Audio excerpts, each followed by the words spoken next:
우리도 함께 찬송가 405장 찬양하겠습니다.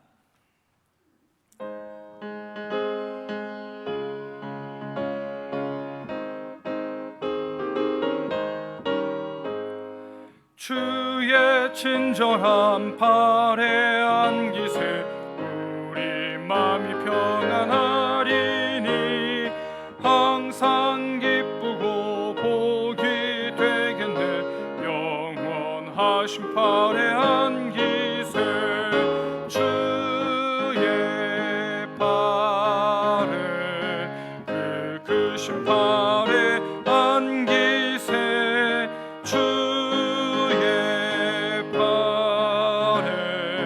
영원하신 팔에 안기세 날이 갈수록 주의 사랑이 두루 광명하게 비치고 천성 가는 길 편히 가리니 영원하신 팔에 안기세 주의 팔에 그 크신 팔에 안기세 주의 팔에 영원하신 팔에 안기세 주의 보좌로 나아갈 때에 기뻐 찬미 소리 외치고 겁과 두려움 없어지리니 영원하신 팔에 안기세 주의 팔에 그 크신 팔에 안기세 주의 팔에 영원하신 팔에 2절 날이 갈수록 주의 사랑이 두루 광명하게 비치고 천성 가는 길 편히 가리니 영원하신 팔에 안기세 주의 팔에 그 크신 팔에 안기세 주의 팔에 영원하신 팔에 안기세 주의 보좌로 나아갈 때에 기뻐 찬미 소리 외치고 겁과 두려움 없어지리니 영원하신 팔에 안기세 주의 팔에 그 크신 팔에 안기세 주의 팔에 영원하신 팔에 안기세.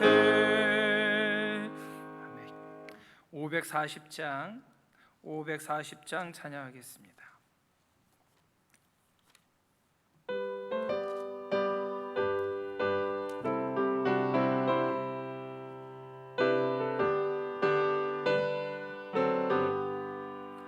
주의 음성을 내가 들으니 사랑한단 말이세 믿는 마음으로 주께 가오니 나를 영접하소서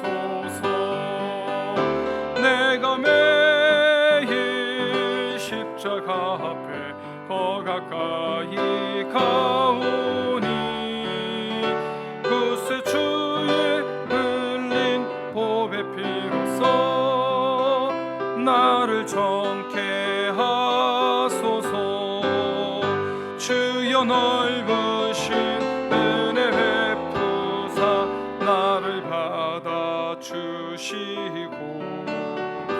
나의 품은 뜻 주의 뜻같이 되게 하여 주소서 내가 매일 십자가 앞에 더 가까이 가오니 그새 주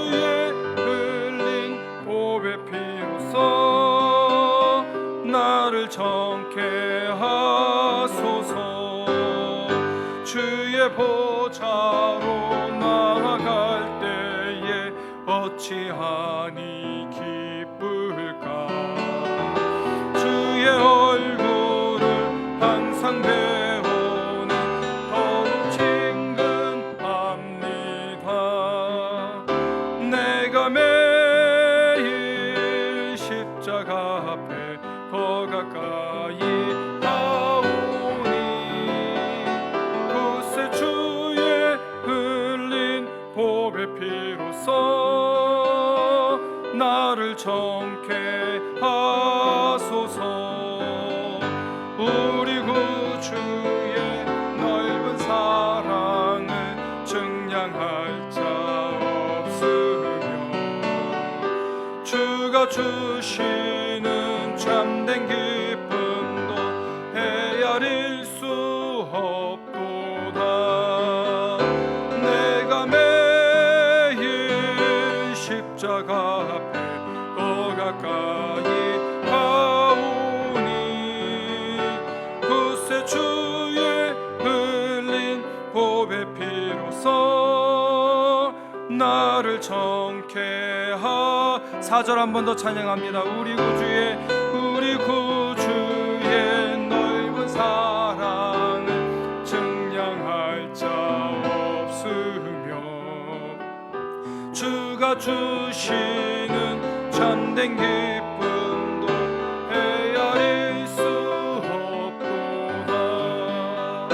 내가 매일 십자가 앞에 더 가까이 가오니 그새 주의 흘린 보배 피로써 나를 정케 하소서.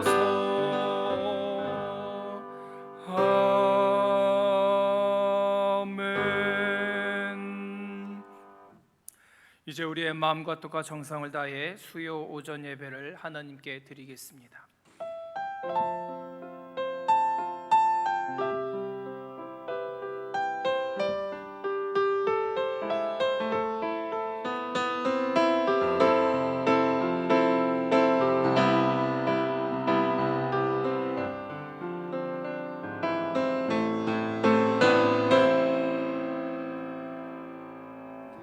우리에게 날마다 새로운 것으로 채워주시는 하나님 아버지, 주의 거룩한 성도들이 주의 성전을 사모하여 이 아침에 예배의 자리로 나왔습니다.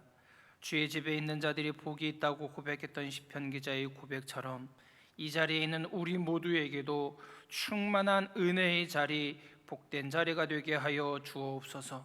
우리가 온 힘을 다해 하나님의 이름을 찬양하게 하시고 주의 말씀을 통해 하나님의 음성을 듣는 귀한 시간 되게 하여 주옵소서.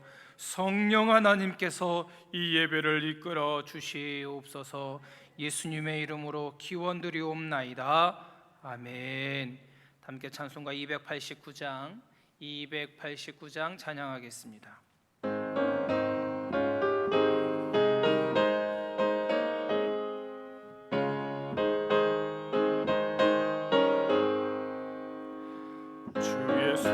내 맘에 들어와 계신 후 변하여 새 사람 되고 내가 늘 바라던 참빛을 찾음도 주 예수 내 맘에 오신 주 예수 내 맘에 오신 주 예수 내 맘에 오신 내 맘에 기쁨이 넘치는 주 예수 내 맘에 오신 주 예수 내 맘에 들어와 계신 후 망령된 행실을 끊고 머리털보다도 더 많던 내 죄가 눈보다 더 졌네. 주 예수 내 맘에 오신 주 예수 내 맘에 오심 물맷든 내 맘에 기쁨이 넘치는 주 예수 내 맘에 오심 내 맘의 소망을 든든히 가짐은 주 예수 내 맘에 오심 의심의 구름이 사라져 버림도 주 예수 내 맘에 오심 주 예수 내 맘에 오심 주 예수 내 맘에 오심 물밀듯 내 맘에 기쁨이 넘치는 주 예수 내 맘에 오심 사막의 음침한 골짜기 가다가 밝은 빛 고련히 비쳐 저 멀리 하늘 문 환하게 보임도 주 예수 내 맘에 오심 주 예수 내 맘에 오심 주 예수 내 맘에 오심 물밀듯 내 맘에 기쁨이 넘치는 주 예수 내 맘에 오심 내가 저 전성에 올라가 살기는 주 예수 내 맘에 오심 전성에 올라가 주님을 뵈리니 그 기쁨 비길 데 없네 주 예수 내 맘에 오심 주 예수 내 맘에 오심 물밀듯 내 맘에 기쁨이 넘치는 주 예수 내 맘에 오심 이 시간 함께 기도하겠습니다. 사랑의 하나님, 은혜의 하나님, 오늘도 주 안에 성도들이 하나님의 교회를 사모하여 정해진 시간 정해진 장소에 모여 하나님께 예배를 드립니다. 우리의 온 마음과 정성을 모아 드리는 이 예배를 기쁘게 받아 주시옵소서. 뿐만 아니라 하나님께 예배 드릴 때에 하나님이 우리와 함께 하심을 깊이 경험하게 하여 주시옵소서. 이 세상의 주인이신 하나님, 하나님께서 주신 것들을 잘 관리하고 함께 살아가야 하는데 우리의 욕망과 욕심이 하나님께서 주신 창조 질서를 파괴하고 말았습니다. 우리의 죄악을 용서하여 주시옵소서. 하나님께서 주신 지혜와 지식을 통해 하나님을 하나님으로 더욱 인정해야 했지만 교만하여져서 우리 스스로 하나님과 같이 되려고 했던 우리의 교만을 용서하여 주시옵소서. 하나님, 온 세상에 있는 사람들이 코로나19 바이러스로 인하여 많은 어려움을 겪고 있습니다. 하나님께서 우리를 불쌍히 여기시고 자비를 베풀어 주셔서 좋은 치료제가 개발되게 하시고 백신이 만들어져서 이 땅의 모든 질병이 사라지게 하여 주옵소서. 무엇보다도 경제적으로 취약한 사회적 약자들이 이 어려움으로부터 잘 이겨낼 수 있도록 하나님 그들을 도와주시옵소서. 이 나라 민족 가운데 함께 하셔서 우리 안에 있는 모든 우상들을 제거하게 하시고 이 땅에 있는 모든 부정과 부패, 불의와 더러운 것들이 사라지고 온전히 하나님의 공의와 뜻만이 우리나라에 가득하게 하여 주시옵소서. 대통령과 유정자들에게 함께 하셔서 권력을 위한 정치가 아니라 온 국민들이 평안하게 함께 살아갈 수 있는 나라를 만들어갈 수 있도록 그들에게 지혜와 명철을 더하여 주시옵소서. 여러 가지 정책들을 세우고 진행할 때에 더불어 함께 살아갈 수 있는 정책들이 되게 하여 주시옵시고, 특별히 세워주신 하나님의 사람들을 통하여 이 땅이 더욱더 든든하게 세워질 수 있도록 역사하여 주시옵소서. 하나님, 나라와 민족이 힘들고 어려울 때에 한국 교회가 우리에게 맡겨주신 사명들을 잘 감당하게 하여 주시옵소서. 우리 지역, 우리 교회들이 각 지역에서 살아갈 때에 하나님이 기뻐하시는 일들을 감당하게 하시고, 그 일들을 통하여 더욱더 이 지역사회에 있는 수많은 사람들에게 거룩한 영향력을 나타내게 하여 주시옵소서. 모이기 힘든 시기에 흩어지는 교회로서의 사명을 갖고 하나님 앞에서 온전한 삶을 살아낼 수 있도록 한국교회 성도들에게 은혜를 더하여 주시옵시고, 모이면 말씀 듣고 기도하고 흩어지면 전도하여 이 땅 가운데 소망을 주는 교회들이 되게 하여 주시옵소서. 우리 주한교회에게 은혜를 더하여 주셔서 온 성도들이 주의 성전을 사모하게 하시고, 누구든지 주의 성전에서 예배를 드리면 하나님의 충만한 임재로 인하여 이 세상을 살면서도 천국에서의 기쁨을 경험할 수 있도록 이끌어 주시옵소서. 성도들 각자의 삶의 자리에서 거룩한 영향력을 끼치게 하시고, 선교적 삶을 살아냄으로 인하여 선교적 교회를 이루어갈 수 있는 우리 주한교회 되게 하여 주시옵소서. 특별히 코로나19로 인하여 힘들고 어려운 성도들의 가정과 사업장, 직장 가운데 함께 하셔서 그들에게 필요한 것들이 그때그때 공급되어지는 놀라운 은혜가 있게 하여 주시옵소서. 하나님, 이제 말씀을 증거하시는 김정원 목사님을 기억하시고 성령님의 충만함으로 이끌어 주시옵소서. 준비된 말씀을 증거하시기에 부족함이 없게 하시고 능숙한 솜씨, 탁월한 능력으로 증거하실 수 있도록 하나님 성령으로 이끌어 주시옵소서. 이 모든 말씀을 예수님의 이름으로 기도하옵나이다. 아멘.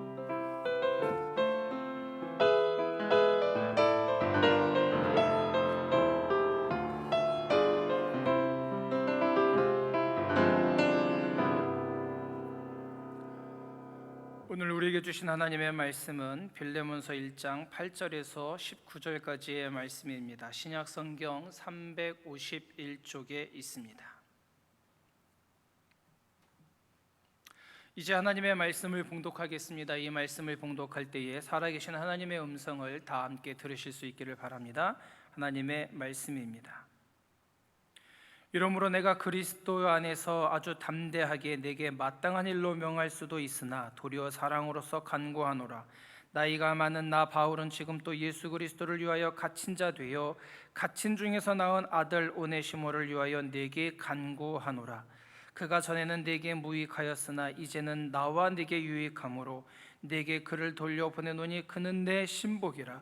그를 내게 머물러 있게 하여 내 복음을 위하여 갇힌 중에서 내 대신 나를 섬기게 하고자 하나, 다만 내 승낙이 없이는 내가 아무것도 하기를 원하지 아니하노니 이는 너의 선한 일이 억지같이 되지 아니하고 자의로 되게 하려 함이라. 아마 그가 잠시 떠나게 된 것은 너로 하여금 그를 영원히 두게 함이리니 이후로는 종과 같이 대하지 아니하고 종 이상으로 곧 사랑받는 형제로 둘 자라. 내게 특별히 그러하거든 하물며 육신과 주 안에서 상관된 내게랴. 그러므로 내가 나를 통역자로 알진대 그를 영접하기를 내게 하듯 하고, 그가 만일 내게 불의를 하였거나 내게 빚진 것이 있으면 그것을 내 앞으로 계산하라. 나 바울이 친필로 쓰노니 내가 갚으려니와 내가 이외에 내 자신이 내게 빚진 것은 내가 말하지 아니하노라. 아멘. 아멘. 우리 기도하고 말씀 듣겠습니다.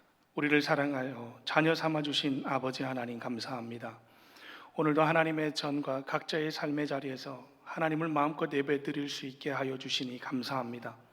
코로나로 인하여 상황은 어렵고 힘들지만 하나님의 크신 은혜와 보호하심 가운데 우리를 돌보아 주시옵소서.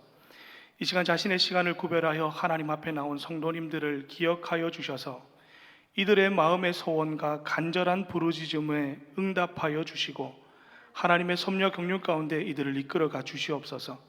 또한 이 자리에 나오고 싶으나 여러 가지 여건과 환경이 되지 않아 각자의 처소에서 영상으로 예배드리는 성도님들을 기억하셔서 동일하게 역사하여 주옵소서.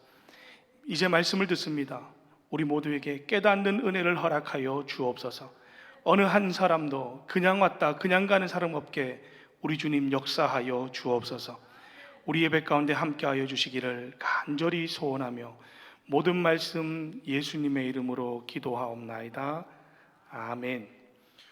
오늘 우리 주안성전과 부평성전 그리고 각자의 처소에서 하나님을 예배하는 모든 주안의 모든 성도님들을 주님의 이름으로 축복합니다. 사람들과의 관계에 있어서 종종 이런 말들을 하곤 합니다. 사람은 안 바뀌어, 사람은 절대로 변하지 않아 라는 말을 종종 하곤 합니다. 더 나아가서 사람이 변하면 죽어, 죽을 때가 되면 변하지 라고 하는 말도 하곤 합니다.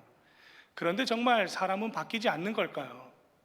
제가 청소년 사역을 하면서 저한테 늘 가지고 있었던 신념과도 같은 생각이 있었습니다. 그것이 뭐냐면 정말 이 청소년 시기의 아이들이 하나님한테 은혜 한 번만 제대로 받으면 이 아이들의 인생이 완전히 변화될 수 있을 텐데, 완전히 뒤집어질 수 있을 텐데 라고 하는 생각이었습니다. 그렇게 아이들이 하나님의 말씀을 듣고 하나님께 은혜를 받아 하나님을 만나서 정말 그들의 인생이 변화되기를 바랬습니다. 그런데 정말 사람은 바뀌지 않는 걸까요? 수련회나 집회 때 아이들이 눈물 콧물 흘리며 자기가 은혜 받았다라고 간증을 하던 아이들이 집회 장소를 나가는 순간 신발장에서 자기 신발을 밟았다고 서로 욕하고 싸우는 모습을 보면서 회의감이 들곤 했습니다. 그런데 제가 대학원에서 중독 수업을 듣는데 그때 교수님께서 하셨던 말씀이 제 마음에 와 닿았습니다. 뭐냐면 이런 말씀을 하셨어요. 사람이 무엇인가의 결핍으로 의해서 생겨난 그 중독을 끊기란 정말 힘듭니다. 그래서 사람 스스로는 그 중독의 문제를 해결할 수 없습니다. 해결한다고 하여도 똑같은 환경과 똑같이 그 시간이 흐르면 다시 재발하게 됩니다. 그렇기 때문에 그런데 하나님이 그 사람을 만져주시면 그 사람의 중독의 문제가 완전히 끊어질 수 있습니다. 그렇기 때문에 상담자는 내담자를 위해서 늘 기도해야 됩니다. 하나님께서 만지면 변화될 수 있다라고 하는 희망적인 메시지였습니다. 하나님이 만지시면 이전에 즐기던 것 이제는 값없다라고 고백했던 그 찬송의 가사처럼 그들의 것이 이제 바뀔 수 있다라는 고백이었습니다. 주 예수 내 마음에 들어와 계신 후 변하여 새 사람이 될 수 있다라는 이야기였습니다. 그래서 성경은 복음으로 변화된 사람들의 이야기를 우리에게 전해주고 있습니다. 예수님을 만난 사람들이 변화된 이야기를 우리에게 전해주고 있습니다. 오늘 본문을 기록했던 이 빌레몬서를 기록한 사도 바울 역시 복음 때문에 변화된 대표적 인물입니다. 사도행전 22장에 보면 이 사도 바울이 어떻게 자신이 어떤 사람이었는지 그리고 또 어떻게 자신이 변화되게 되었는지를 고백하는 기록이 나옵니다. 사도 바울은 자신을 유대인이라고 사도행전에 고백합니다. 그러면서 심지어 이방인들을 개와 같이 취급했던 선민의식이 강했던 사람이었다라고 고백합니다. 그러면서 율법에 열심히 있던 사람이었다 자신을 소개합니다. 하나님께서 모세에게 주셨던 그 율법, 조상 때부터 지금까지 내려왔던 그 율법을 가장 소중하게 여기면서 그 율법을 자기 목숨처럼 지키며 살아야 한다고 여겼던 사람이 바로 바울이었습니다. 더 나아가서 바울 자신은 사도행전 22장의 핍박자라고 소개합니다. 예수님을 만나기 전 바울은 예루살렘 거리에서 예수님을 따르던 사람들이 점점 늘어나는 것을 용납할 수가 없었습니다. 당시 바울은 예수님을 믿는 사람들은 율법에 대적하는 사람이라고 여겼고 하나님을 거역하는 사람, 유대 전통을 해치는 사람이라고 여겼습니다. 그래서 율법에 열심이었던 바울은 예수님을 따르는 사람들을 그들을 없애야 하는 것이 하나님을 위해서 일하는 것이라고 여겼습니다. 그래서 바울은 누구보다도 열심히 있는 박해자가 됩니다. 그 본보기로 예루살렘 교회의 핵심 멤버였던 스데반 집사를 공회에 넘겨 돌로 쳐 죽이게 만드는데 가장 앞장섰던 사람이 바로 바울이었습니다. 이러한 강한 선민의식을 지녔던 이 유대인 그리고 박해자였던 바울이 어떻게 변화되게 되었는지, 어떻게 복음을 위해 충성스러운 일꾼이 되었는지를 이어서 이렇게 고백합니다. 결론부터 말씀드리면 바울이 변화될 수 있었던 이유는 전적인 하나님의 사랑이요 전적인 하나님의 은혜였다라고 고백합니다. 하나님 앞에 아무 유익이 없던 그에게 우리 주님이 찾아오셨습니다. 바울이 다메섹으로 갈 때 예수님을 위해 복음을 전하기 위해 간 것 아니었습니다. 교회를 세우고 전도하기 위해 간 것도 아니었습니다. 그때 바울이 다메섹으로 간 것은 율법을 대적하던 그리스도인들을 잡아서 그들을 체포하기 위해 대제사장의 위임장을 받아가지고 가던 길이었습니다. 바로 그 길에 예수님께서 바울에게 찾아와 만나 주셨습니다. 주님을 만난 바울은 회개할 수밖에 없었고 변화되었습니다. 예수님께서 찾아와 바울을 만나 주셨을 때 바울은 그 주님의 그 사랑과 용서에 무너져 내릴 수밖에 없었던 거지요. 예수님을 만난 바울은 더 이상 이전의 바울이 아니었습니다. 그의 삶은 완전히 변했고 완전히 다른 사람으로 바뀌었습니다. 예수님을 만나면 변화될 수 있습니다. 복음을 만나면 바뀝니다. 예수님을 만난 사람, 복음을 받아들인 사람 모두가 다 바뀌었습니다. 남의 것을 토색하며 돈을 좋아했던 세리장 삭개오도 예수님을 만난 이후에 그의 삶은 남을 위한 삶으로 바뀌었습니다. 슬픔과 탄식 속에 살던 수가성 우물가의 사마리아 여인도 예수님을 만난 이후에 그의 삶은 기쁨이 넘쳐나는 삶으로 바뀌었습니다. 가늠하다 잡힌 여인도 바뀌었습니다. 예수님의 제자들도 바뀌었습니다. 예수님을 만난 저와 여러분도 바뀌었습니다. 예수님을 만난 사람은 이전과 같을 수 없습니다. 이처럼 예수 그리스도, 복음은 우리에게 변화를 가져다 줍니다. 오늘 본문에 등장한 이 오네시모라고 하는 이 사람 역시 복음으로 변화된 인물입니다. 오늘 이 짧은 빌레몬서의 말씀을 통해서 복음이 우리에게 어떠한 변화를 가져다 주는지를 좀 발견하고 그 복음의 능력이 우리의 삶에서도 나타나고 결단하는 시간 되시기를 주님의 이름으로 축원합니다. 빌레몬서에 보면 크게 3명의 인물이 등장합니다. 이 빌레몬서를 기록했던 발신자였던 사도 바울, 그리고 이 빌레몬서를 받게 될 수신자였던 빌레몬, 그리고 그 빌레몬의 종이었던 오네시모라고 하는 사람이 등장합니다. 어느 날 빌레몬의 노예였던 이 오네시모가 주인을 피해 도망칩니다. 오네시모가 왜 빌레몬의 집에서 도망쳤는지 성경은 정확하게 그 이유를 밝히고 있지 않습니다. 그런데 대부분의 성경학자들은 18절의 말씀을 통해서 아마도 오네시모가 빌레몬에게 재정적인 손해를 끼쳤을 것이라고 추측합니다. 18절 보세요. 그가 만일 내게 불의하였거나 내게 빚진 것이 있으면 그것을 내 앞으로 계산하라. 무슨 말이냐면 오네시모가 빌레몬에게 잘못한 것이 있거나 빚진 것이 있으면 바울 앞으로 달아놓으라는 겁니다. 그러면 바울이 그를 대신해서 갚아주겠다라고 하는 말이죠. 아마도 오네시모는 빌레몬 밑에 있을 때 그의 재산에 불이한 일을 행한 것 같습니다. 어쩌면 재산을 빼돌리거나 훔쳤을지도 모릅니다. 한마디로 정리하면 주인 빌레몬에게 이 오네시모가 경제적인 손실을 입힌 후에 그 주인으로부터 받을 처벌이 두려워서 빌레몬의 집을 떠나 도망쳤을지도 모릅니다.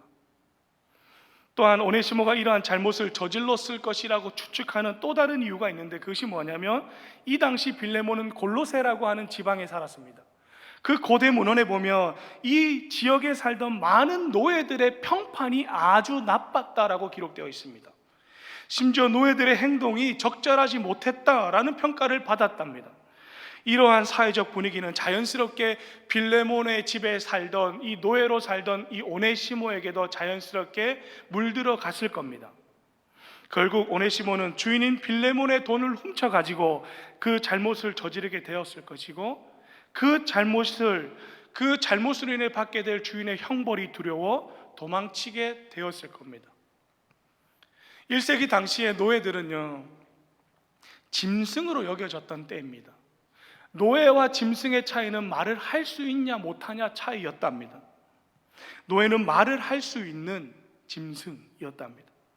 심지어 로마법에 의하면 주인의 노예에 대한 어떠한 처벌도 가할 수 있었다라고 기록됩니다. 그러기에 오네시모는 주인의 집을 떠나 자신의 몸을 숨길 곳을 찾았을 것이고, 그렇게 오네시모는 바울이 감옥에 갇혀있던 에베소까지 오게 되었습니다. 물론 중요한 것은 오네시모가 바울을 어떻게 만났는지에 대해서는 정확하게 기록하고 있지 않습니다.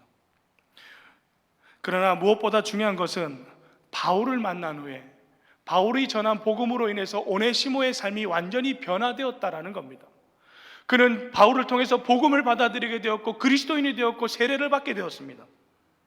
그리고 오네시모는 이전과는 완전히 다른 사람으로 변화되었습니다.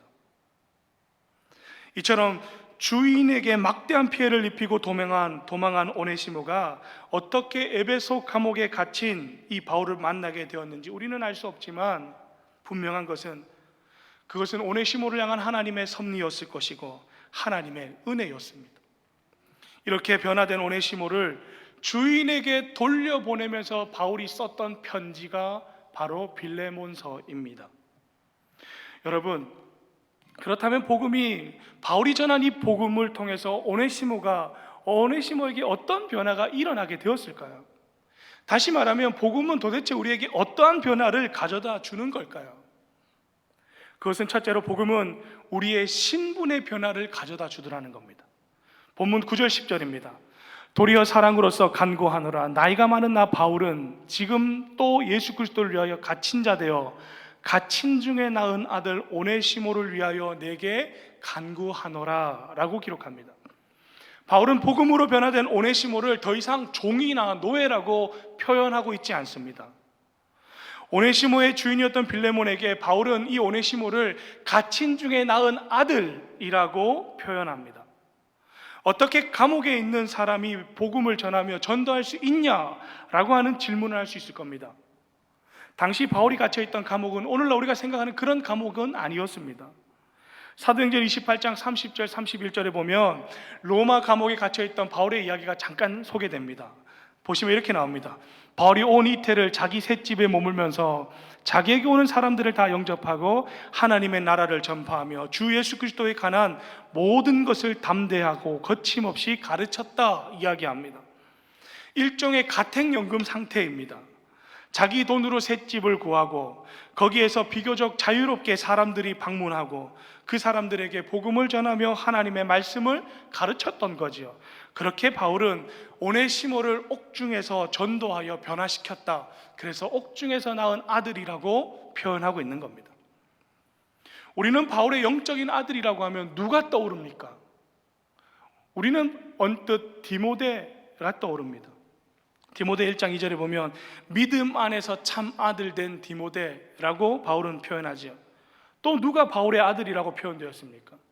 디도가 있습니다. 왜? 처음 들어보는 것처럼 그렇게 있으시죠. 디도서 1장 4절에 보면 같은 믿음을 따라 나의 참 아들 된 디도라고 표현합니다. 디모데와 디도가 바울에게 얼마나 중요한 역할을 했던 사람들입니까? 바울은 아무에게나 아들이라는 표현을 쓰지 않았어요. 바울은 특별히 가장 아끼고 사랑했던 사람, 바울의 선교 사역에서 결정적인 역할을 했던 사람, 그 사람에게 아들이라고 표현했습니다. 그런데 여러분, 바울은 지금 죄를 짓고 도망쳐온 오네시모에게도 아들이라고 했던 것 아셨습니까? 복음으로 변화받은 오네시모는 바울의 사역에 있어서 가장 중요한 역할을 했던 사람이었다라고 우리는 짐작할 수 있는 거지요. 심지어 13절에서 바울은 오네시모를 자신의 곁에 머물게 해서 복음을 위해 함께 지내고 싶다라고까지 이야기합니다.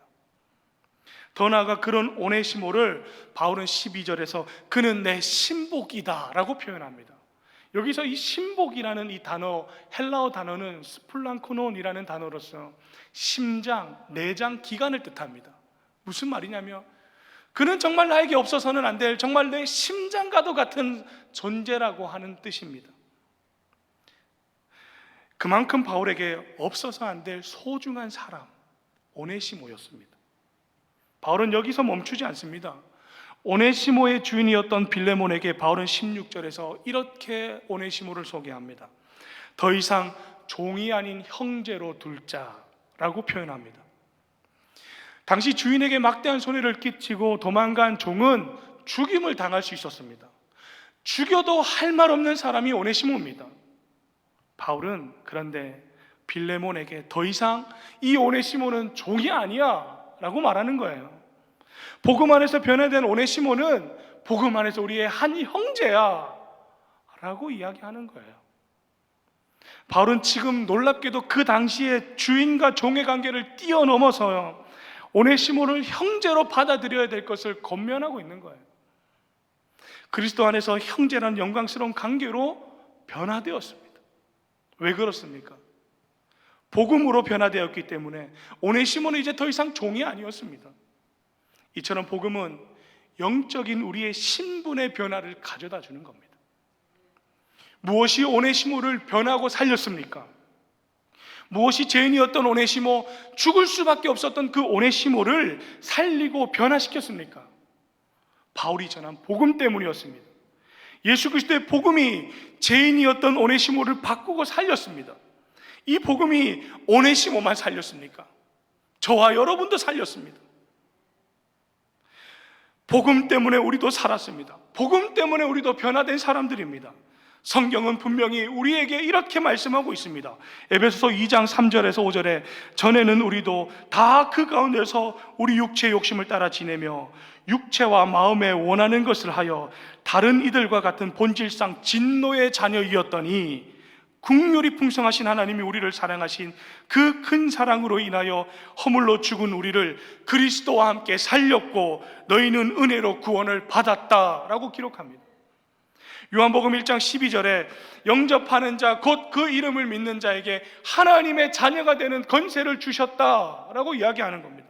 로마서 5장 8절에 우리가 아직 죄인되었을 때에 그리스도께서 우리를 위하여 죽으심으로 하나님께서 우리에 대한 자기의 사랑을 확증하셨다. 우리의 죄로 인해 죽을 수밖에 없었을 때 우리의 죄값을 대신 치르고자 예수 그리스도가 십자가에서 죽으셨고 우리 대신 죄값을 치르게 하신 하나님 사랑 때문에 우리가 살았고 그분의 자녀가 되는 은혜를 입었습니다. 그래서 우리는 변화되었습니다. 우리는 하나님의 자녀가 되는 신분의 변화를 입게 되었다 말입니다. 고린도후서 5장 17절에 그런즉 누구든지 그리스도 예수 안에 있으면 새로운 피조물이라 이전 것은 지나갔으니 보라 새 것이 되었도다. 그렇습니다. 복음으로 인해 하나님의 자녀가 되었고 우리는 하나님께서 주시는 그 은혜로 인하여 하나님의 자녀가 되는 은혜를 누리게 되었습니다. 이렇게 영적인 신분의 변화와 더불어 복음은 둘째로 우리의 가치의 변화를 가져다 줍니다. 11절입니다. 그가 전에는 내게 무익하였으나 이제는 나와 내게 유익하다라고 바울은 표현합니다. 오네시모가 전에는 빌레몬은 너에게 무익한 존재였다. 그런데 이제는 복음으로 바뀐 이제는 나 바울과 너 빌레몬에게 유익하게 되었다라는 말입니다. 바울의 이 표현 참 재밌는 표현입니다. 왜냐하면 이 오네시모라는 사람의 이름의 뜻은 유익하다, 쓸모 있는 자라고 하는 뜻입니다. 그런데 전에는 언제냐면 복음을 듣기 전입니다. 바울을 만나기 전입니다. 전에는 이 유익하고 쓸모 있다라고 하는 이름의 의미를 가지고 있던 이 오네시모가 빌레몬에게 무익한 사람이었다라는 겁니다. 복음을 듣기 전에는 유익해야 된다라고 하는 이름을 가진 이 사람이 무익한 존재, 쓸모없는 사람이었다는 겁니다. 이름값을 못하고 살았다는 겁니다. 가치가 없었다라는 겁니다. 그런데 이제는 언제입니까? 바울을 만나 복음으로 변화된 지금은 쓸모 있는 너한테나 나한테나 이름값 하는 사람 되었다. 유익하다라는 이름의 의미처럼 정말 너와 나에게 유익한 사람이 되었다라는 말입니다. 오네시모의 이름을 가지고 바울은 지금 언어 유희를 하고 있는 겁니다. 무익했던 오네시모가 복음으로 영적인 신분의 변화가 바뀌자 그는 복음 안에서 유익한 자, 이름값 하는 사람, 복음을 위해서 없어서는 안 될 사람으로 바뀌었다. 가치가 바뀌었다라는 겁니다. 그렇다면 우리는 하나님의 자녀로서, 그리스도인으로서, 복음으로 변화받은 자로서 그에 걸맞는 가치로 이름값하며 우리는 살고 있습니까? 사도행전 11장에 보면 이웃들에게 그리스도인이라고 불렸던 사람들의, 믿음의 선배들의 이야기가 나옵니다. 많은 그 당시에 그리스도인들은, 안디옥 사람들은 예수님을 믿는 사람들에게 그리스도인이라는 별명으로 불렀습니다. 이 이름의 뜻이 뭐냐면, 예수님을 따르는 그 제자들에게 크리스티아노스, 크리스찬노이라고 하는 이름을 붙여줬는데, 그 뜻이 뭐냐면 누구누구의 집의 노예들이라는 뜻입니다. 크리스찬이라고 하면, 이 그리스도인이라고 하면 그리스도의 종, 그리스도의 노예, 그리스도의 소유, 그래서 그리스도를 따라가는 사람이라는 뜻입니다. 당시 믿음의 선배들은 이방인들의 이 비웃음과 조롱 섞였던 이 부름, 이 이름 그리스도인이라고 하는 이름으로 불리기를 영광스러워했습니다. 그리스도인이라고 불리는 것을 부끄럽게 생각하거나 수치스럽게 여기지 않으셨습니다. 왜냐하면 그 이름이 영광스러운 이름이었기 때문에요. 그 이름이 그리스도인으로서 예수님의 소유가 된다는 것이 영광스럽기 때문에 그는 그렇게 불리는 것이 좋았습니다.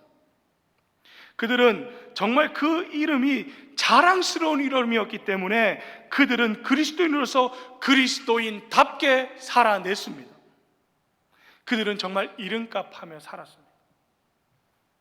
복음으로 변화된 우리의 삶은요, 그리스도인이라 불리는 지금 저와 여러분의 삶은요, 그리스도인으로 불리기를 즐거워하십니까? 복음으로 변화된 우리의 삶은 그리스도인다운 모습으로 그리스도 중심적인 삶을 최고의 가치로 두고 사는 가치의 변화를 경험해야 될 겁니다. 어느 날 알렉산더 대왕이 군법회의에 해부되었던 병사를 최종 신문하였다라고 합니다. 알렉산더 대왕이 이 병사에게 묻습니다. 네 이름이 무엇이냐? 그러자 알렉산더입니다. 알렉산더에게 다시 묻습니다. 네 이름이 무엇이냐? 알렉산더입니다. 화가 난 알렉산더 대왕이 소리치며 다시 묻습니다. 네 이름이 무엇이냐? 네 이름이 뭐냐 물었다 그럽니다. 그러자 세 번째도 알렉산더입니다 라고 대답합니다. 왜냐하면 그 병사 이름이 알렉산더였기 때문입니다. 그러자 알렉산더 대왕이 선언합니다. 너는 네가 지은 모든 죄값을 다 받아라. 그리고 이름을 바꾸든지 행실을 바꾸든지 선택해라. 그리고 앞으로는 아무도 내 이름 알렉산더를 쓰지 마라 라고 선언합니다. 알렉산더라는 이름으로 그렇게 살 것 같으면 네 이름을 바꿔버리라는 거예요. 아니면은 정말 알렉산더라는 이름에 걸맞게 살아가라는 겁니다. 복음으로 하나님의 자녀가 되어 그리스도인으로 불리우는 우리는 그리스도인이라고 하는 이름에 걸맞게 살아야 한다는 겁니다. 바울은 그의 서신 로마서 3장 10절에서 12절에 기록된 바 의인은 없나니 하나도 없다. 깨닫는 자도 없고 하나님을 찾는 자도 없고 다 치우쳐 함께 무익하게 되고 선을 행하는 자는 없나니 하나도 없다 고백합니다. 그러나 무익한 우리에게 복음으로 다가오신 예수님의 십자가 사랑으로 우리를 건져주셨기에 우리는 하나님 앞에서 유익한 존재가 되었습니다. 이처럼 우리는, 복음은 우리를 하나님의 자녀가 되게 했을 뿐만 아니라 하나님 앞에 무익했던 오네시모와 같은 우리를 하나님의 손과 발로서 유익한 존재로, 이름값하는 존재로 변화시켜주는 능력이 있다는 겁니다. 이러한 신분의 변화와 가치의 변화를 경험한 우리는, 복음은 끝으로 우리의 삶에서 실천적인 변화, 생활의 변화를 가져다 줍니다. 본문 8절입니다. 이러므로 내가 그리스도 안에서 아주 담대하게 내게 마땅한 일로 명할 수 있으니 라고 바울은 편지합니다. 무슨 말이냐면 바울은 빌레몬에게 복음으로 변화된 그리스도인으로서 마땅히 해야 할 일이라고 그는 편지하는 겁니다. 그것이 뭐냐면 너는 종되었던 오네시모를 형제로서 받아줘야 된다는 것이 마땅한 일이라는 겁니다. 형제 사랑하는 것이 당연한 일이라는 겁니다. 종이었던 오네시모를 형제로서 받아들이는 것이 그리스도인으로서 마땅히 해야 하는 일이라고 바울은 이야기하는 겁니다. 여기서 우리는 궁금증이 생깁니다. 바울과 빌레몬의 관계가 도대체 어떤 관계였길래 바울은 이렇게 편지를 썼을까? 어떻게 빌레몬에게 도대체 어떤 사람이었길래 바울은 오네시모를 형제로 받아들이라고 권면할 수 있을까? 우리가 빌레몬서를 통해서 추측해 볼 수 있습니다. 1절에 보면요, 그리스도 예수를 위하여 갇힌 자 된 바울과 및 형제 디모데는 우리의 사랑을 받는 자요 동력자인 빌레몬가 라고 이야기합니다. 바울은 빌레몬에게 동력자라고 이야기합니다. 4절에서 5절에 내가 항상 내 하나님께 감사하고 기도할 때에 너를 말함은, 바울은 빌레몬을 항상 감사하고 기도할 때마다 빌레몬을 이야기했다, 빌레몬을 위해서 감사 기도를 했다라는 겁니다. 또 19절에 나 바울이 친필로 쓰노니 내가 갚으려니와 네가 이외에 내 자신이 내게 빚진 것은 내가 말하지 않는다. 빌레몬이 바울에게 빚진 것이 있다라는 겁니다. 마지막으로 22절에 오직 너는 나를 위하여 숙소를 마련하라. 너희 기도로 내가 너희에게 나갈 수 있기를 바라노라 라고 이야기합니다. 이런 말을 하는 것으로 보아 바울과 빌레몬은 아주 가까운 사이였을 것이라고 추측할 수 있습니다. 특별히 성경학자들은 네 자신이 내게 빚진 것이라고 말하는 것으로 보아 어쩌면 빌레몬도 바울에 의해서 복음을 믿게 된 사람, 복음을 받아들여 구원받게 된 사람이었을 것이라고 추측합니다. 그래서 바울에게 진 빚은 복음의 빚이었을 것이라고 이야기합니다. 그렇기 때문에 바울은 오네시모를 주인인 빌레몬에게 돌려보내면서 이렇게 강하게 권면할 수 있었던 거지요. 바울은 빌레몬에게 복음으로 변화된 우리들이 마땅히 해야 될 일이 있는데, 그것이 뭐냐면 형제 사랑을 권면하는 겁니다. 복음에 빚진 우리들은 삶에서 실천적인 영역에서 변화가 반드시 따라야 합니다. 요한복음 13장에 보시면 예수님께서 제자들의 발을 씻기는 장면이 나옵니다. 그 이후에 제자들에게 새 계명을 주시지요. 요한복음 13장 34절 35절에 새 계명을 너희에게 주노니 서로 사랑하라. 내가 너희를 사랑한 것 같이 너희도 서로 사랑하라. 너희가 서로 사랑하면 이로써 모든 사람이 너희가 내 제자인 줄 알리라. 예수님의 십자가의 죽음이 다가오는 이 순간, 이제 제자들의 발을 씻기고 이제 곧 십자가에 달리시게 될 예수님이 어쩌면 그의 마지막 유언과도 같은 이 말이 뭐냐면 서로 사랑하라는 겁니다. 그만큼 예수님이 중요하게 여기셨던 말씀, 제자들에게 마지막으로 정말 해주시고 싶었던 말씀이 뭐냐면 사랑해라라는 겁니다. 얼마나 강조하고 싶으셨던지 서로 사랑하라는 이 표현이 이 짧은 2절에서 3번 쓰입니다.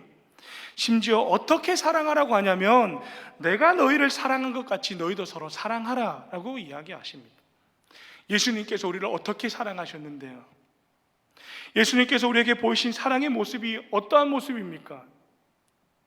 예수님께서 우리에게 보이셨던 사랑의 끝판왕은 십자가 사랑입니다.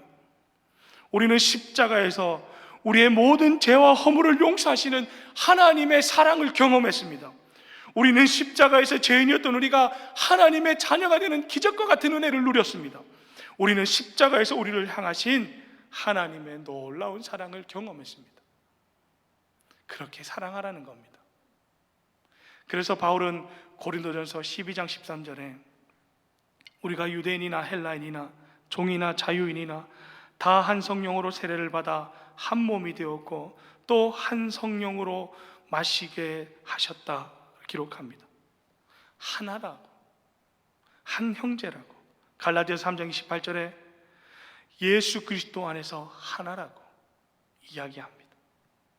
그러니 오네시모의 주인이었던 빌레몬에게 복음으로 변화된 오네시모를 용서하고 형제로 받아들이라고 권면하는 겁니다. 그렇다면 빌레몬은 바울의 가르침대로 자신의 종이었던 오네시모를 형제로 받아들였을까요? 안 받아들였을까요? 다시 묻겠습니다. 제가 한국말 하는데요. 자, 바울의 권면처럼 이 빌레몬은 오네시모를 형제로 받아들였을까요? 안 받아들였을까요? 빌레몬서는 그 결과를 우리에게 말해주고 있지 않습니다. 그러나 우리는 믿음으로 유추할 수 있습니다. 왜냐하면 21절의 기록에 보면 이렇게 기록하고 있습니다. 나는 네가 순종할 것을 확신함으로 내가 말하는 것보다 더 많이 행할 줄 나는 믿는다. 뭐냐면 바울은 지금 이 빌레몬서를 써 내려가면서 확신이 있었던 겁니다. 이 빌레몬에 대한 확신이 있었던 거예요. 분명히 빌레몬은 오네시모를 형제로 받아들일 거야. 나의 이 권면을 이 믿음 좋은 빌레몬은 그렇게 받아들일 거야 라고 하는 확신이 있었다라는 겁니다. 더군다나 이 짧은 이 한 장의 이 바울 서신이, 이 빌레몬서가 우리가 읽는 성경에 포함된 것으로 보아서 하나님의 뜻대로, 하나님의 섭리와 은혜대로 결과는 이루어졌을 겁니다. 그러하기에 복음은 당시 우리 상식과 우리의 역사와 우리 고정관념을 뛰어넘는 힘이 있습니다. 주인과 종이 복음 안에서, 하나님 안에서, 예수님 안에서 한 형제로 변화시키게 만들었다라는 거예요. 우리 한국교회사에도 이러한 복음의 능력이 실제로 역사했던 일이 있었습니다. 우리 교단에서 3번이나 총회장을 하셨던 이자익 목사님에 관한 이야기 어쩌면 들어보셨을 겁니다. 이자익은 어릴 적 부모님을 일찍이 여의고 떠돌이 생활을 하게 됩니다. 그러다가 금산에까지 오게 되는데, 당시 금산에는 조덕삼이라고 하는 사람이 살았습니다. 이분은 사금 강산으로 유명했던 김제용화 마을에서 제일 가는 부자였답니다. 이곳에서 이덕삼은 조덕삼의 집에서 마부로 생활하게 됩니다. 이자익이 이 모습이었지만 집안 아이들과 한글과 한자 공부하는 것을 이 조덕삼이라는 분이 눈여겨보고 자신의 아들과 똑같은 교육을 받게 만들어줍니다. 어느 날 미국 선교사였던 테이트 선교사가 조덕삼의 마방에 말을 맡기고 하룻밤을 묵게 되지요. 서양 선교사를 지켜본 이 조덕삼이 이렇게 선교사님에게 묻습니다. 살기 좋은 당신네 나라를 두고 왜 이렇게 가난한 조선 땅에 왔습니까? 라고 묻자 이 선교사님이 오직 하나님의 특별한 사랑 때문에 왔습니다 라고 이야기합니다. 선교사의 희생과 용기에 감동받았던 이 조덕삼은 자기 집의 사랑채를 선교사에게 내어주고 예배드리도록 합니다. 이렇게 1905년 금산교회가 출발하게 되지요.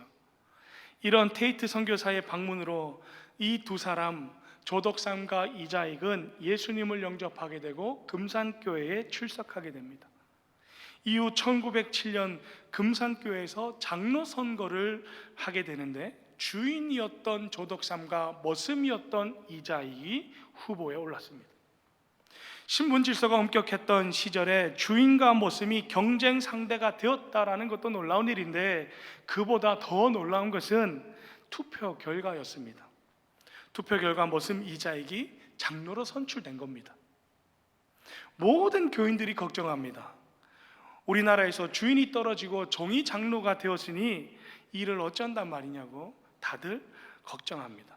그런데 그 투표 결과보다 더 놀라운 것이 있었는데, 그것이 무엇이냐면 이 조덕삼 이분의 모습이었습니다.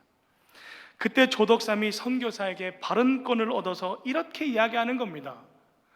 우리 금산교회 교인들은 참으로 훌륭한 교인들입니다. 저희 집에서 일하는 이자익 영수는 저보다 신앙의 열의가 훨씬 더 깊은 분입니다. 대단히 감사합니다. 나는 하나님의 뜻을 겸허히 받아들여 이자익 장로를 받들고 더욱 교회를 잘 섬기겠습니다 라고 말하는 겁니다. 주인 조덕삼은 먼저 피택받았던 이 모습 이자익을 조금도 시기하지 않습니다. 그리고 장로가 된 이자익은 선교사님 대신해서 강단에서 설교할 때면 조덕삼이라는 분은 무릎을 꿇고 그 장로님의 말을 들었다라고 이야기합니다. 조덕삼은 자기 모습을 섬겼을 뿐만 아니라 이자익 장로님의 이분을 평양신학교로 보내서 공부를 하게 만들고 남은 가족들의 모든 생활비를 다 채워줍니다. 자신의 종 마부 출신 이자익 목사는 금산교회 담임 목사로 초빙하여 목사와 장로로서 그 교회에서 섬기기까지 합니다. 이후 이자익 목사는 우리 교대의 13대 총회장을 하고 이후에 2번 더 총회장을 섬기게 됩니다. 한국교회에서 어른으로서 존경받는 사람이 됩니다. 복음으로 변화된 오네시모에 대해서도요, 고대에 이런 기록들이 있는데 이런 기록이 있습니다. 고대 교회의 순교자 중에 하나였던 한 분이었던 안디옥의 이그나티우스라고 하는 이 순교자가 시리아에서 체포되어 처형당하기 위해서 로마로 이송되던 중에 서마나아에서 머물게 되는데, 그때 에베소 교회에 보낸 편지라고 하는 그 편지를 쓰게 됩니다. 그 편지에 보면 에베소 교회의 감독을 이 이그나티우스가 막 칭찬을 합니다. 그리고 그 감독에게 순종해라고, 일치를 이루어라고 하면서 편지를 남기게 되는데, 이 에베소 교회 감독의 이름이 오네시모였다는 겁니다. 사도 바울에 의해서 복음을 전해 듣고 그리스도인이 되었던 바울의 동력자여 아들이었던 그 빌레몬의 종 오네시모가 아마도 이 에베소 교회의 감독이었을 것이라고, 그 오네시모였을 것이라고 많은 성서학자들은 추측합니다.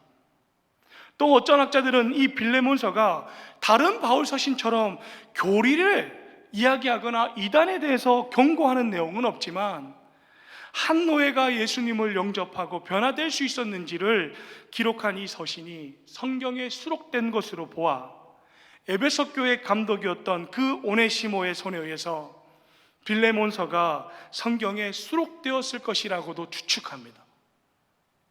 만약 그가 빌레몬서에 나오는 오네시모였다라고 한다면 감독인 자기의 수치스러운 과거를 밝힘으로써 하나님의 역사하심과 하나님의 놀라운 복음의 능력을 모든 사람에게 알리고 싶었을 것입니다. 복음으로 변화된 오네시모의 변화된 모습은 오늘 이 본문을 접하는 저와 여러분에게도 도전과 결단을 촉구하고 있습니다. 그래서 종교개혁자 마틴 루터는 우리는 모두가 하나님의 오네시모들이다 라고 말했습니다. 우리는 하나님의 자녀로 부름받았음에도 하나님의 자녀답게 살지 못했습니다. 복음을 듣고 예수 그리스도를 나의 구주로 믿고 받아들였음에도 변화되기는커녕 여전히 우리는 죄 가운데 있었습니다. 죄인에서 하나님의 자녀로 우리의 신분의 변화받았음에도, 무익한 자에서 유익한 자로 우리의 가치가 달라졌음에도, 우리를 사랑하신 하나님의 사랑을 한없이 받았건만 우리 안에서 여전히 우리 안에는 미움과 다툼이 있습니다. 그러나 이름값 하지 못하는 무익한 우리들을 위해서 이 땅에 오신 예수 그리스도로 인하여 우리는 하나님께 유익한 존재가 되었습니다. 왜 그렇습니까?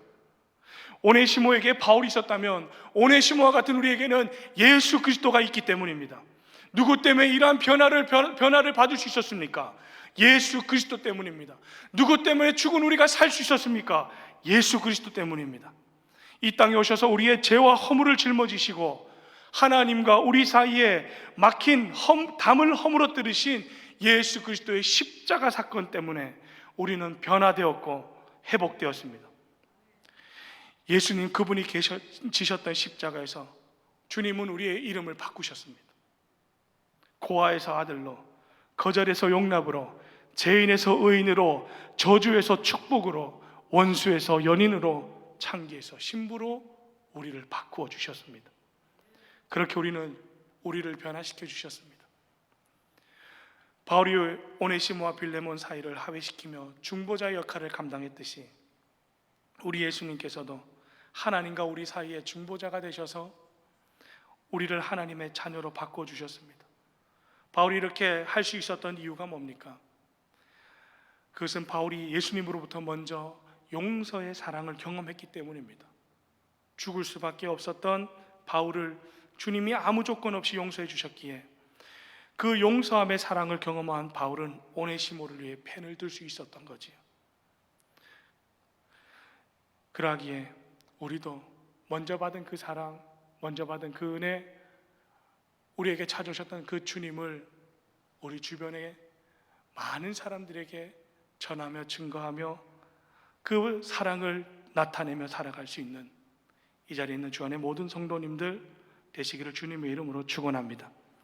우리의 삶에서도 이러한 복음의 변화와 능력이 나타나게 되기를 주님의 이름으로 축복합니다. 기도하겠습니다. 우리를 사랑하셔서 우리를 변화시켜 주신 아버지 하나님, 우리를 제 자리에서 불러 하나님께서 사랑하시는 자녀로 불러주셔서 감사합니다. 또한 하나님 앞에 연약하고 부족한 우리를 부족다 하지 않으시고 충성스럽게 여기셔서 하나님의 사역에 우리를 사용해 주신 것 감사합니다. 이제는 우리가 받은 복음의 은혜를 가지고 주님이 몸소 보이셨던 사랑을 실천하는 자리에까지 이르는 주 안의 모든 성도님들 다 되게 하여 주시옵소서. 모든 말씀 예수님의 이름으로 기도하옵나이다. 아멘. 이제 다 함께 찬송가 436장 찬양하겠습니다.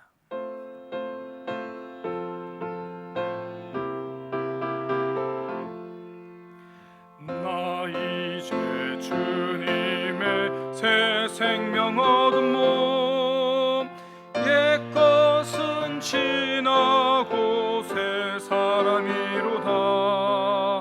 그 생명 내 맘에 강같이 흐르고 그 사랑 내게서 배같이 빛난다. 영생을 누리며 주 안에 살리라. 오늘도 내일도 주와 함께 살리라. 주 안에 감추인 새 생명 얻으니 이전에 줬던 것 이제는 값없다. 하늘의 은혜와 평화를 맛보니 찬송과 기도로 주와 함께 살리라. 영생을 누리며 주 안에 살리라. 오늘도 내일도 주와 함께 살리라. 산천도 조목도 새 것이 되었고 죄인도 원수도 친구로 변한다. 새 생명 얻은 자 영생을 누리니 주님을 모신 맘 새 하늘이로다. 영생을 누리며 주 안에 살리라. 오늘도 내일도 주와 함께 살리라. 주 따라가는 길 험하고 멀어도 찬송을 부르며 뒤따라가리라. 나 주를 모시고 영원히 살리라. 날마다 섬기며 주와 함께 살리라. 영생을 누리며 주 안에 살리라. 오늘도 내일도 주와 함께 살리라. 교회 소식을 영상으로 보시겠습니다.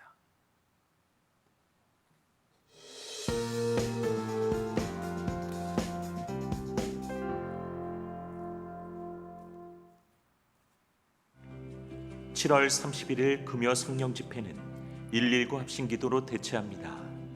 8월 7일부터 금요 성령 집회는 모이는 예배와 온라인 영상 예배로 병행하여 드립니다. 부평성전에서만 오후 8시 30분에 드려지며 예배 30분 전부터 입장 가능합니다. 수요 예배와 새벽 기도회는 모이는 예배와 온라인 영상 예배로 병행하여 드립니다. 8월 2일 주일 예배는 모이는 예배와 온라인 영상 예배를 병행하여 드리며 부평성전과 주안성전에서 드려집니다.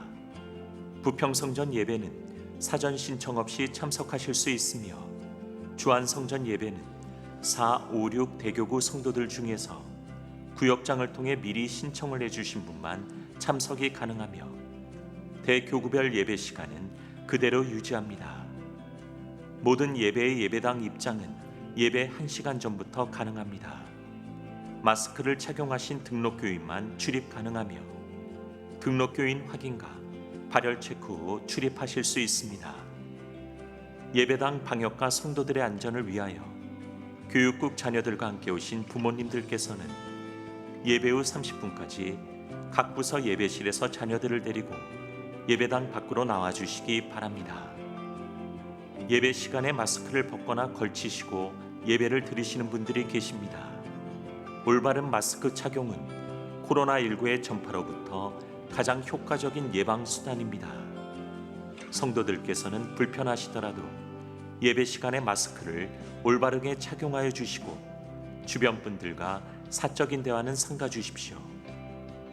주안 온가족 새벽 기도회가 8월 1일 오전 6시에 부평성전 대예배실과 주안성전 본당에서 드려집니다. 온 세대가 어우러지는 치유와 회복의 시간이 될 것입니다. 예배 1시간 전부터 입장 가능하며 차량 지원은 되지 않습니다. 재직회가 8월 9일 오전 10시 30분 글로리아홀에서 있습니다. 안건은 재정 사용에 관한 건입니다. 선교적 삶을 위한 153 말씀 운동을 8월 1일부터 시작합니다. 8월 1일 토요일부터 12월 31일 목요일까지 총 153일의 시간 동안 매일 말씀과 동행하고 말씀을 나누고 말씀을 전하면서 선교적 삶을 살아가는 운동입니다. 포괄적 차별금지법을 반대하는 온라인 서명 캠페인을 실시합니다. 교회 홈페이지를 통해서 참여가 가능합니다. 코로나19로 인하여 어려움을 겪고 있는 장애 자녀를 둔 목회자 선교사 가정을 위해 미랄복지재단에 500만 원을 긴급 지원하였습니다. 지난주 성도들의 특별 구제연금을 통하여 주안 선교사 150가정 5천만 원과 총회 선교사 긴급 지원 5천만 원, 총 1억 원을 지원하였습니다. 성도들의 기도와 후원에 감사드립니다. 지금까지 교회 소식이었습니다. 이외의 교회 소식은 주보를 참조하시기 바랍니다. 이제 다 함께 자리에서 일어나셔서 2장 함께 찬양드리겠습니다.